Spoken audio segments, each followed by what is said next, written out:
Hi friends, అందరు ఎలా ఉన్నారు? బాగున్నారా? Welcome to my Milky world's YouTube channel.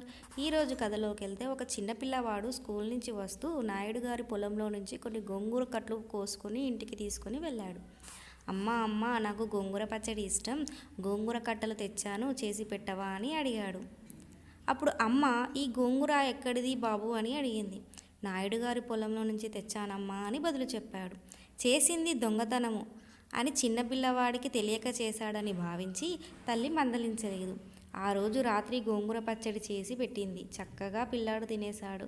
కొద్ది రోజుల తరువాత ఇంటికి వస్తూ మామిడికాయలు కోసుకొని వచ్చి మామిడికాయ పప్పు చేసి పెట్టమన్నాడు. అమ్మ మళ్ళీ చిన్నపిల్లవాడి అల్లరే కదా అనుకొని పప్పు చేసి పెట్టింది. పిల్లాడు తృప్తిగా తిన్నాడు.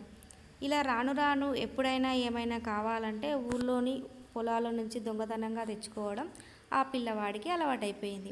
తల్లి కూడా ఎప్పటికప్పుడు అల్లరి చేస్తున్నాడనే అనుకుంది తప్ప తప్పు చేస్తున్నాడని అనుకోలేదు.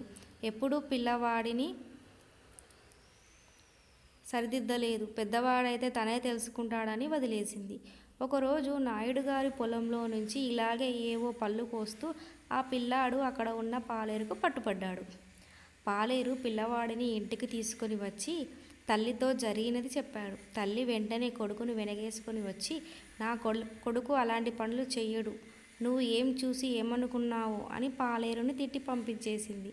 పిల్లాడు తల్లి మందలించలేకపోవడం వల్ల తన తప్పును తెలుసుకోలేదు. ఇలాంటి సంఘటనలు ఇంకొన్ని జరిగినప్పుడు తన ప్రవర్తన తల్లి ప్రోత్సహిస్తుందని అనుకున్నాడు.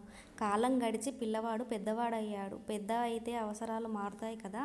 చిన్నప్పుడు కాయలు కూరలు దొంగలించే పిల్లాడు పెద్దవాడై తన అవసరాలకు తగ్గట్లు వస్తువులు డబ్బులు దొంగలించడం మొదలుపెట్టాడు. పిల్లవాడు పెద్దవాడైపోయాడు. ఇప్పుడు నేనేం చెప్తే మటుకు వింటాడా అని అప్పుడు తల్లి ఏమీ అనలేదు. ఒకరోజు పోలీసులు వచ్చి దొంగకు సంకెళ్ళు వేసి దొంగిలించిన సామాను జప్తు చేసుకున్నారు. కొడుకును తీసుకొని వెళ్ళిపోతుంటే తల్లి బోరు బోరుమని ఏడ్చింది. ఇప్పుడు ఏడ్చి ఏవి లాభం అమ్మా, నాయుడు గారి పొలంలో గోంగూర తెచ్చిన నాడే తప్పుని మందలించి ఉంటే నేను ఈ స్థితికి వచ్చేవాడిని కాదు కదా అని అన్నాడు. అలా అని కొడుకు జైలుకి వెళ్ళాడు.